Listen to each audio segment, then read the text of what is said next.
7, 6, 5, 4, 3, 2, 1. International superstar, Miss Butter B. Rocker!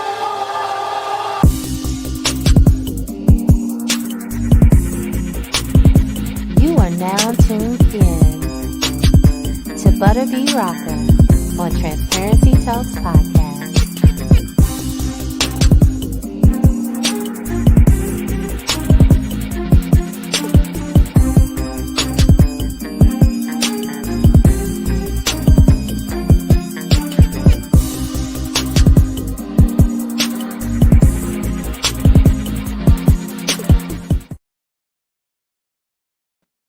Hello, everyone, and welcome to another episode of Transparency Talks Podcast. I am your girl, Butterby Rocker. Listen, we have an amazing show for you today.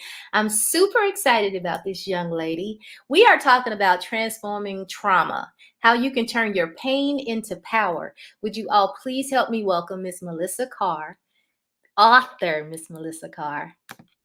Thank you. How are you?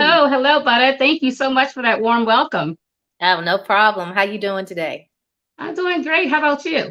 I'm doing really good, really good. I'm super excited to be talking to you today.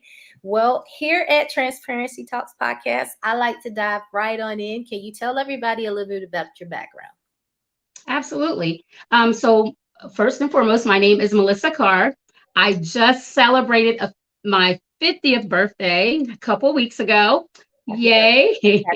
Thank you. And I'm from Delaware. I've spent most of my life in Delaware, 20 plus years in Newcastle County of Delaware. And I have an extensive background, about 20 plus years of leadership. And that's what kind of helped me as a thought leader when in the process of writing my book. Okay. All right. So we are talking about transforming trauma, how you can turn your pain into power. I absolutely love the title. So what inspired you to write this book and why? Why now? Okay. Yeah. So funny thing is about 3 years ago, around the summer 2019, which I kind of share this in my intro as well. But in 2019, God just spoke to me. I was just sitting out on my deck, spending a lot of time outside.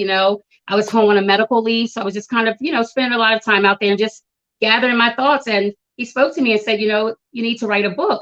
You need to share your story with other people. So I'm like, how do you do that? Okay. But I paused and I just listened and I just started documenting my journey through the process. Every day I would just document. My phone was full of notes. I just would document. And then finally it happened. I ran into some wonderful like family friend members that connected me with an amazing book creator course with Professor Custer of Georgetown University. And then I paired them with New Degree Press Publishing. So that's how it all got started. And I really think that the time was perfect. It couldn't have been a better time because this was 2019, like towards the end. And then boom, 2020, we hit a pandemic, right? So I think not only I was going through a traumatic experience, but the world was going through some traumatic experiences because everything was changing. Nothing was the same for anyone. So that's why I think it was important to go ahead and it happened at a perfect time. So I was just obedient and did what God asked me to do. And it was perfect timing. And I started writing in 2021. Okay.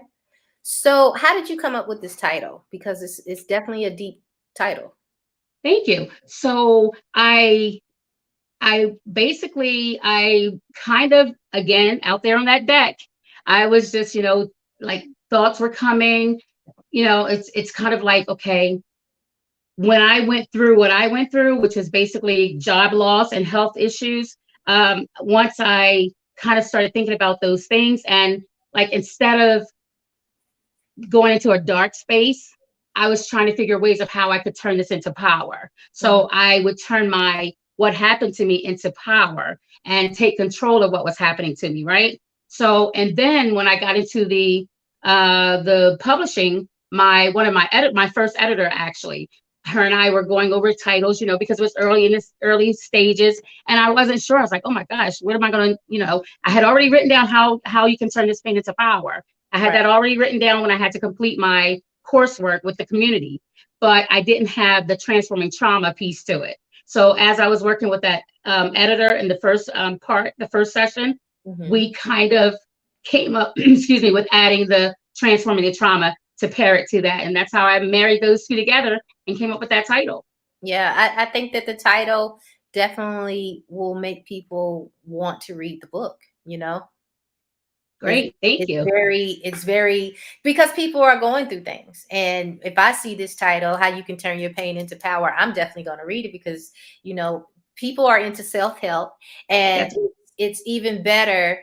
Like, I have a book out too. It's Yes. even better when it's personal and when Yes. you're talking about some of the things that you have personally been through, That's then right. you can relate better. So I think that it's a perfect, Thank you. Thank you so much. Thank you. Thank you for that. no problem. So do you see writing as a kind of a spiritual or therapeutic practice? It was both, actually. So, and that's a really good question, because, and to help other people. And that's what I'm all about, helping other people. So when I was writing, I found that I couldn't write the book until I completely healed from what I went through. So once I was healed, I was able to start writing. And as I was writing, it like as I was writing through the different chapters, I could feel like, oh, I'm over that. I'm really healed from what happened to me, because had I been writing this or talking about this a month or two, I'm sorry, a year ago, then I would have been, having that pit in my stomach that I refer to a lot, or, just wouldn't have been able to move forward. So I found it both, it was healing for me, and already confirmation that I was healed. So each time I was writing, going through and stroking, going through those chapters, I felt the healing process. Spiritual, a lot of it was because, like I said, God gave me this idea. This wasn't my idea, so I can't take credit for it. He gave it to me. So as I was going through it, because of what I was going through, I refer to what I knew as growing up as, in my childhood, growing up in the church. So I knew how to connect the two. So that's where the spiritual came in. So I do have a little bit of spiritual, quotes in the book for that reason. Okay. When I wrote my book, I felt very vulnerable because I was being very transparent, with things that was going on in my life. Do you feel like you was vulnerable as you was writing this out? Oh my gosh, you just gave me like goosebumps, like no lie. I just got goosebumps. Absolutely. And I tell you what, I had to become vulnerable in order to write the book, because I have a large social media presence.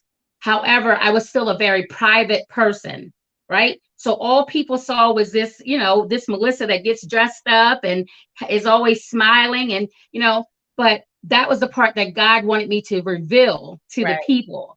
He wanted me to show people that, I am human too, right? And that just because you go through a traumatic experience, it doesn't mean that you have to get stuck in that place. So I started sharing. I shared my story.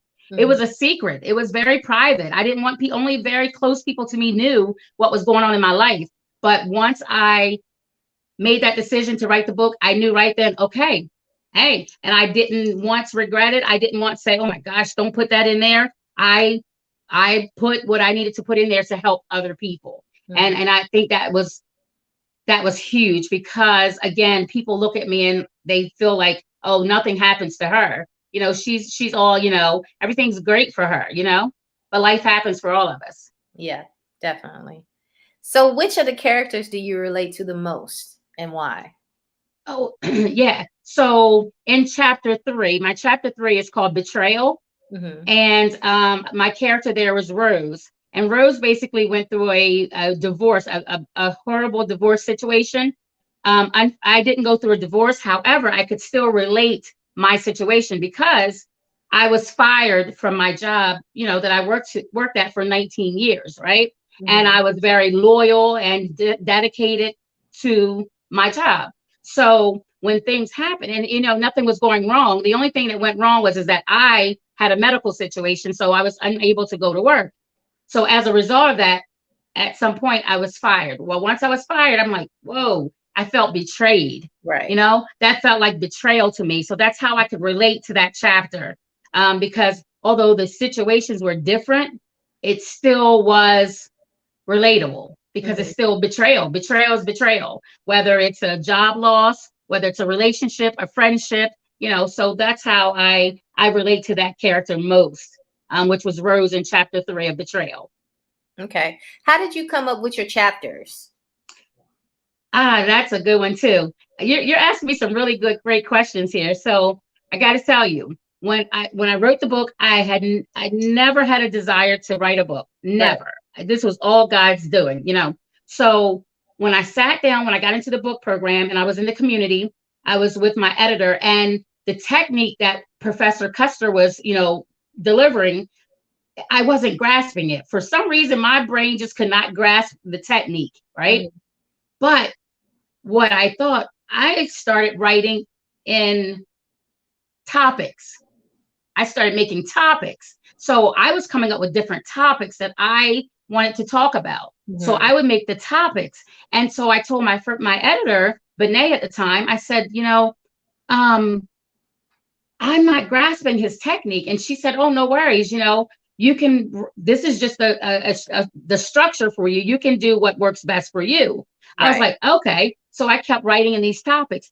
Well, ultimately at the end, unbeknownst to me, those topics became chapters. So I was able to transform those into chapters, like literally made those into chapters. Some of them I had to tweak a little bit. Then my chapter number 5, I also allowed my characters to have some input on a chapter name. So like chapter 5, I reached out to my character there and asked her how would she like to see that chapter title. So she helped me with the chapter as well. So we tweaked it. I met her halfway with the title. Same thing for chapter 7 as well. So kind of that's how I came up with my chapters. Okay. So your chapters in your book are most similar to you and people you know. That's correct. Or yes, and they were people I knew except for one I did not know, but I met in the community, in the author community. And I was able to interview her because her and we built a relationship in the community. So then it was like, oh, wow, you have an amazing story here, you know? So, and she was my chapter 5. But yes, they were people that I did know. Okay. I had to interview them. Okay. I always found that the hardest part was to just start, you know, because I didn't know where to start either. It was just like, just start. And then when I started writing, you know, where I thought was going to be chapter 1, I would initially, you know, start there. And then all of a sudden I'd be like, oh, well, let me put this at the top. And then let me put this down here. Was that your process as well? Yes. So I did move some things around. I had to move some things around as we got closer to them. But it was more so like, don't focus on the chapters now. That was our structure. Don't focus on the chapters right now. Just write. Just keep writing. So I was like, wait, I'm writing. What is this going to turn into? Like, how's this going to come together?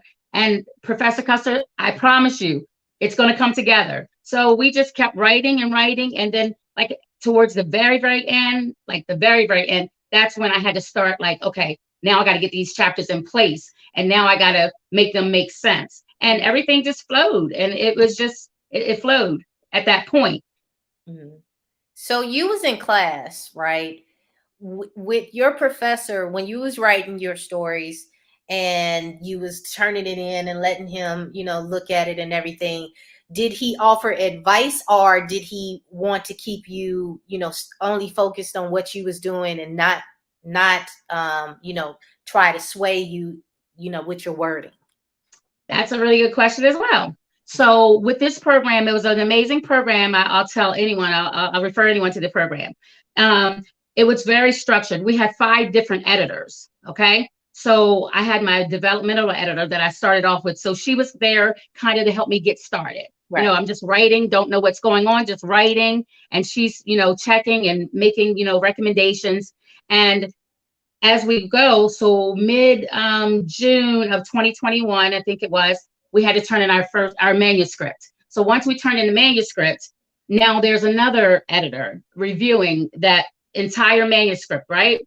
So while they're reviewing the manuscript, we're out doing marketing. We're doing a marketing process. So, and we're not to touch anything. So then when we come back, now I have what was it, a manuscript outline that they provided and provided feedback. And to tell you, there were two things that came up that were very important that stood out to me as recommendations.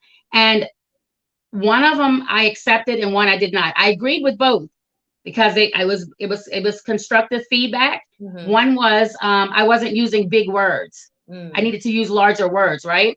Mm-hmm. So my thing was, you're right. I didn't, but I did it intentionally because I want to meet people where they are, right? Mm-hmm. So I want people to be able to pick up my book and anyone pick it up and understand because of what we're going through. They can understand what's going on reading my book without going to get a dictionary. Right. Number two was you don't have enough research. And I admitted to that because I shied away from the research. And the reason I did was because I was afraid. I didn't want to plagiarize because I just wasn't certain on what to do. Right. Well, then my marketing revisions editor, Chelsea, came in, and that's when the game changed because she made sure that she told me, taught me exactly how it was supposed to be done. Right. So then I felt more comfortable. And then that's when I started getting all this research, gathering all this research, put a lot of weight on me doing it that way, but I got it done. So yes, they did offer a lot of feedback, but it was up to you whether you accept it or not. But it was all great. I felt it was all great feedback. Okay. So what part of the book did you have the hardest time writing? So excuse me, I'll go with, there's a couple places that kind of hit me, but I didn't have to take a break. I kept going, but I'll use one. I'll use chapter 7, abandonment. Mm-hmm. And that is a high school. Well, we went to high school together, one of my classmates, and it was a death by suicide situation. So I interviewed her, and it was once I interviewed her, I knew what to expect because of what she shared with me. But it was just difficult because knowing that your friend went through something like that, and you're writing about it, and she was so gracious and brave to allow me to use her story. So not only did she have a death by suicide, but also her sister died the year prior unexpectedly to a drug overdose. Oh, wow. So yeah, so that was kind of, rough when I was going through that part because I felt for that individual, but I was able to get through it. She did very well when I interviewed her. So, but that was a tough part. Okay. So your book is each chapter is based off of someone's type of trauma and how they actually 4 chapters. The first obviously is the memoir part, which is me, obviously. And then 3 chapters are specific to my 3 characters. And then the rest is more so of like self-help techniques, my toolkit, what I use to help me manage, through my process, my coping skills. Mm-hmm. So can you give just a few examples of some coping skills? Absolutely. I just on Sunday, I have a big one to share with you. On Sunday, for those that that know me very well, that have been following me on social media, this past Sunday, if I wasn't fired from my job, it would have been my 22nd year anniversary. Mm-hmm. So those dates, whenever you go through a traumatic experience, you're going to always have dates that are forever etched in your memory, whether it's a death, a job loss, whatever it is, it's going to be etched in your memory, right? So that date came up. Before, when that date would come up, it was like, I felt really, sad about it, but not like, I never got depressed about that part of it, but just a little sad. But I started being able to, like I said, once I went through my healing process, I was now able to celebrate that and celebrate that a different way. So what I did was I made that day a special day. So I went out and I did exactly what I wanted to do, things that made me happy. I went by myself. I didn't take anyone with me. My mother's always with me. My mama bear is what I call her. She's always with me. But I went out by myself on Sunday, and I did everything. I took video. I did videos. I did TikTok videos. I did pictures. I sat down and enjoyed by the water because I love being at the water. Just love it. It's just a piece there. And I had crabs, which is my favorite. So I just did everything that I enjoyed doing, and I did it on Sunday, in spite of that being before or prior, it was a bad time for me. Mm-hmm. So I encourage. I'm sorry. You now are associating your your bad day with turning it into a positive. I like that. Absolutely. Yeah. And that's how I've done all of it. I've been able to train my brain. It's a mindset thing. You have to, it's not something that happens overnight. It's work. You have to put in the work for it. And I was willing to do it because I was more important than what happened to me, right? So I put in that work to make sure that I'm able to turn those experiences into positive experiences. Right. Okay. Okay. So, what inspiration do you have for others who are going through traumatic experiences? So if I may, I do have my book here over here. I want to read a quote from the book, if that's okay, It real is. quick. It's a Brene Brown. I love her. So I just want to kind of read this quote.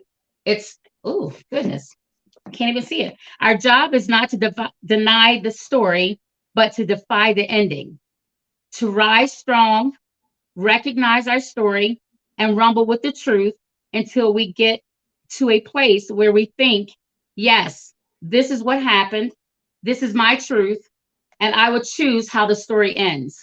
Right. So I say all that to say, and that's Brene Brown. I love her. But I say that to say that we have total control of how we show up every day. Whenever something happens, a traumatic experience or an event happens, we have total control of how we respond to that at the end of the day. So if something happens, then like we share, turn that into a positive, find a way. It's tough. It's not easy, but it's doable.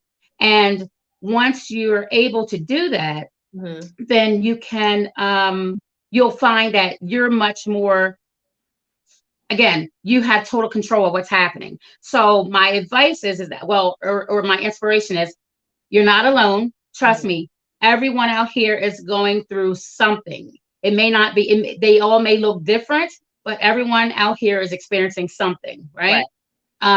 There is hope, there is help available for you. If you're not able to manage it on your own, then by all means, I know there's a stigma around counseling or therapists.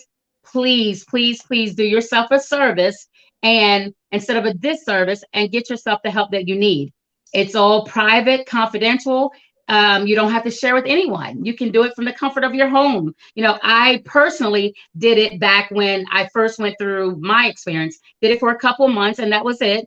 But it was something I had to do. Never had to do it before, but I just needed an outlet. I needed a third party to hear what I was thinking was happening. And when it happened, I was good. I was done. So that's just my inspiration to you. And just, always, always, always. And also, I'm available on social media. Reach out to me if you need someone to talk to. Okay. What advice would you give someone who wants to do a book but don't know how to get started? Sure. So, excuse me, because I definitely didn't know how to get started. I had no clue. So what I would say is, there, like I said, my publishing company was New Degree Press Publishing. And I started though with the book creators, with Professor Custer from Georgetown University. He does have several different programs that he's running. There, in fact, I think there's one coming this June. If you want more information, you can reach out to me on social media, on my Facebook, Melissa Carr Beyond Inspiration, and I can give you the details. And also, I'll pop it here into the YouTube comments as well. But just do it. Most importantly, start writing. If you have a thought, start writing. Is it easy? No. If it was easy, everyone would be doing it, and everyone's not doing it, right? So, and Butter, you can attest to that. So just start writing, and don't worry about all the other stuff. Just write. That's what's most important. Just write. You need the content, and then get yourself an accountability partner, someone to help you, a community. A community is what I needed to bring that structure. So a community, that's why I will tell you about New Degree Press and Book Creators and Creator Institute, because that is how I was able to manage, because I needed that discipline, and just the accountability partner. But just write and just go do it. Let me ask you a question. So I found that when I started writing my book, it was just like the people came, the help came. Was it like that for you? Yikes. So yes and no. So in the community, yes, I met lots of people all across the world, everywhere. So, we would reach out and we could share, but then there was times it was lonely, even though you were in that community. And when I say that is because everything's not for everyone, right? And like I said, writing a book is not easy. So you have to be, and in fairness to some of those that were out, I'm not working, but still it doesn't negate the fact that I still had to be determined to get it done, because I could have easily said, I'm not doing this. Right. But I say that there were times that it actually, it got lonely, but there was help. There was help. I just had to reach for it. It wasn't like it just landed there. You had to go and ask for it. And I'm the person that I will ask for help. And that's something that I actually learned in the community, because I had to do a marketing campaign. I had to ask for help. And I did have a problem with it before, but I don't have a problem anymore. I will ask for help. And that's what I did. Okay. So what have you found to be the most rewarding after publishing your book? Oh, my goodness. So first and foremost, the impact, like my reviews. I published on December 20th of 2021. I've gotten about 26 good reviews so far. And just the impact, just to hear how the story is resonating with people, how like I'm hearing people say, oh my gosh, I'm going through this, or this happened to me too. And I didn't know this, I didn't know, and they didn't know it was happening to me until I shared my story, So that's been the most rewarding for me, has been the impact, to see how it's transforming lives. And then also I have to say, I'm going to just leave it there at the impact. I'm going to say the impact. And you know what? No, the community, because the community is still there. Although I've published, I'm done, the community still exists. So if there's something that I need, I can go reach out to the community. My editors are still there. In fact, my editor just hosted she emceed my book launch, for me a couple of weeks ago. So, they're still there. So that's been rewarding as well. Okay. What was the feeling when you held your book in your hands for the first time? Oh my gosh. So I know this feeling too as an author, but when the boxes were delivered, first I was stalking, like looking, checking, like, where are these boxes at? Right. And then when the boxes arrived, I'm like, oh my gosh. So then my mom, she has to bring the boxes in for me, right? So she brings them in, and I had to hold on to them. I could have opened them, but I wanted to do a unboxing. So I wanted to do everything to happen all at the same time. Right. So I held these boxes for a few days before I actually popped the box open. Can you believe that?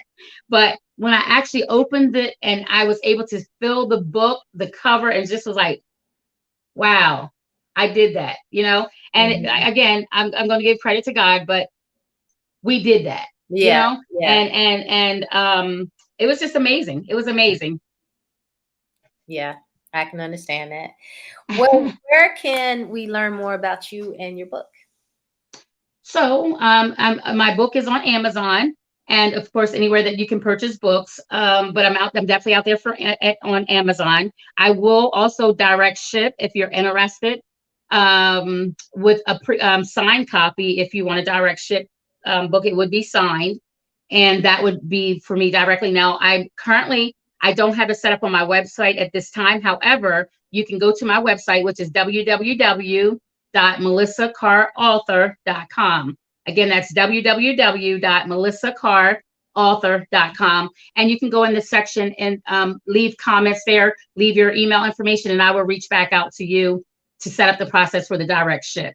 Or you can reach me on my social media platform, which is Facebook, which is my main one. I'm on all of them, but Facebook is the go-to. So reach me on Facebook that's Melissa Carr, Beyond Inspiration.